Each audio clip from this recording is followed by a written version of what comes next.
Bonsoir, je m'appelle Chant des oiseaux et je viens vous faire un tirage un peu tardivement parce que il fallait que je fasse mon haricot blanc.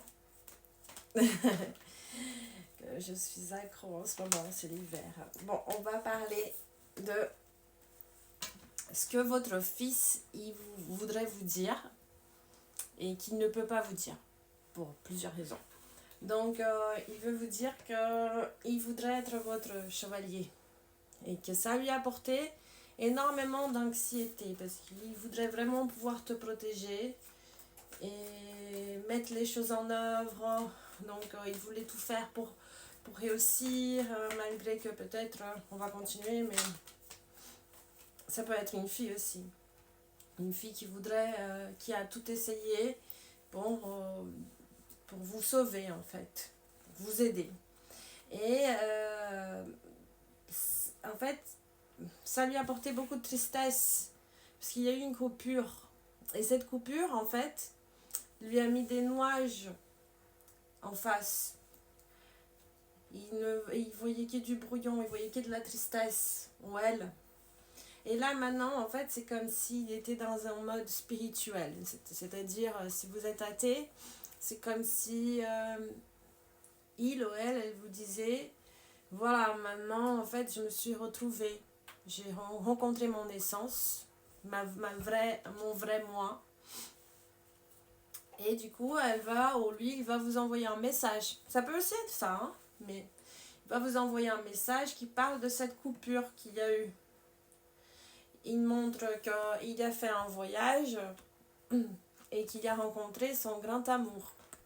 En fait, si vous ne savez pas qu'il a voyagé ou si vous n'êtes pas au courant un peu de sa vie, parce que peut-être que vous parlez plus à cause d'un problème, mais il dit que voilà, qu'il a fait un long voyage où il est tombé amoureux de lui-même ou alors qu'il a rencontré quelqu'un de très bien, le vrai amour, un amour inconditionnel, j'ai entendu. Il a rencontré un amour inconditionnel et il sait qu'il doit communiquer avec son père, par exemple. Ou elle doit communiquer avec son père. Ou alors, si c'est pas ça, c'est que il sait que peut-être que vous n'allez pas vraiment croire à ce que je vous dis parce que vous êtes très rationnel. Ça peut être ça aussi parce que ça parle les oiseaux qui chantent et quelqu'un de rationnel. Donc ça peut être ça aussi. Votre fille ou votre fils en train de dire, voilà, je sais que vous n'allez pas croire à ce message. Je sais pas pourquoi vous parlez plus, mais il y a une coupure à cause d'une tristesse, d'un nuage, d'un brouillon. Et il veut dire que, voilà, que ça a été un long moment pour vous, peut-être. Oui, c'est ça. Ça fait un long moment que vous n'avez pas de nouvelles. Ça fait de 3 à 6 mois ou de 3 à 6 ans que vous n'avez pas de nouvelles. Parce que voilà, il a dû créer cette alliance sacrée. Cette alliance qui lui fait beaucoup de bien. Avec lui-même, avec ce voyage qu'il a fait. Et il pense beaucoup à la famille, à l'écriture de la famille. Il pense beaucoup à son père, par contre, aussi. À vous, si vous êtes la mère ou si vous êtes le père, je sais pas, mais il pense beaucoup au père ou alors à quelqu'un qui a une énergie masculine, qui est très rationnelle. Peut-être c'est vous aussi, vous pouvez être une mère rationnelle. Hein. Il est très inquiet avec la maison parce qu'il comprend qu'il y a beaucoup d'énergie lourde, il y a beaucoup de méfiance, il y a beaucoup de paroles agressives à cause de ce long voyage, de cette période que vous vous parlez plus.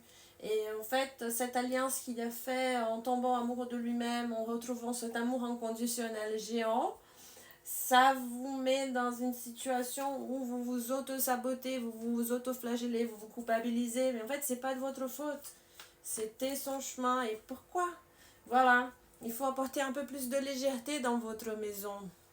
Pourquoi Will ou elle ne vient pas vous parler? Pourquoi cet enfant, ce fils, il ne vient pas vous parler? Donc là, il y a une croix.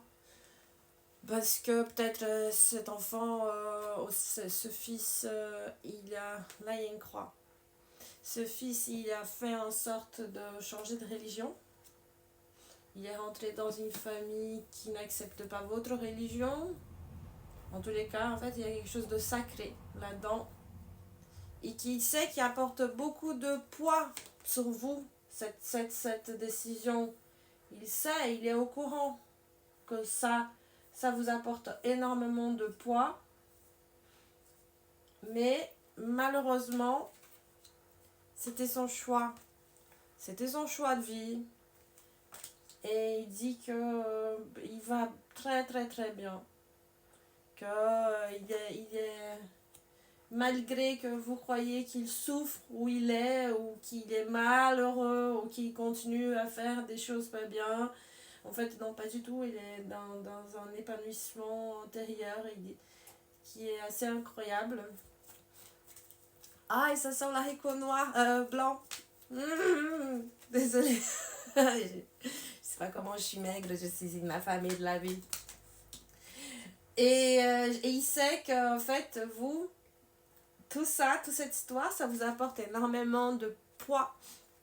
Et vous, pas de poids de grosse, de devenir grosse, non. Ça vous apporte une inertie. C'est comme si vous avez plus de force. C'est comme si vous ne croyez à plus rien, que vous avez plus de force. Vous étiez dans une période où, voilà, en fait, vous avez l'impression que vous avez perdu la clé de votre porte, que vous ne pouvez plus ouvrir cette porte, que cet enfant, il était tout. Et c'était la fin d'un cycle. Et il faudrait comprendre qu'en fait, c'était la fin d'un cycle. Pour lui, c'était la fin d'un cycle. Il n'a pas fait... il n'a pas pris ses distances parce qu'il a voulu vraiment. En fait, c'était les cours du destin. Il aurait voulu vous aider, mais finalement, il a compris que son chemin, il était ailleurs. Et que malgré tout cet embrouille, tout ce brouillard, toutes ces choses mauvaises, il y a énormément de chance dans tout cela. Il y a énormément de sens. Et la carte, elle est juste à côté de spiritualité, de l'essence de la personne. Donc, en fait, c'est comme si c'était...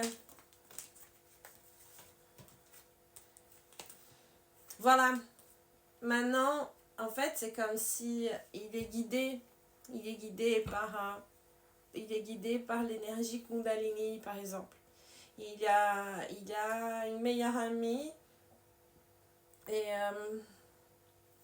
non, c'est pas ça du tout. Il est en train de vous dire que vous êtes guidé par une énergie Kundalini qui est la communication. C'est comme si vous étiez très maître en communication, journaliste, écrivain.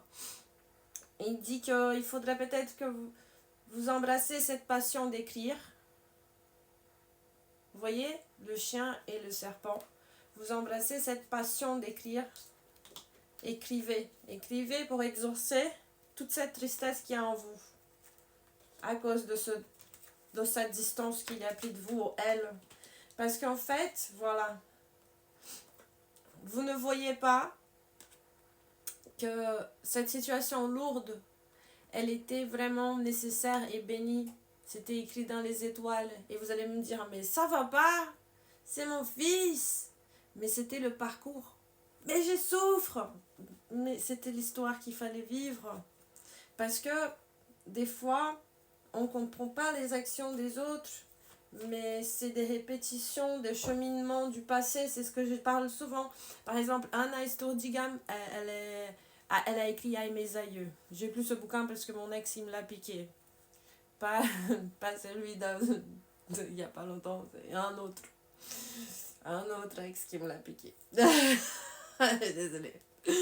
Un ex, c'était même pas un ex, bref.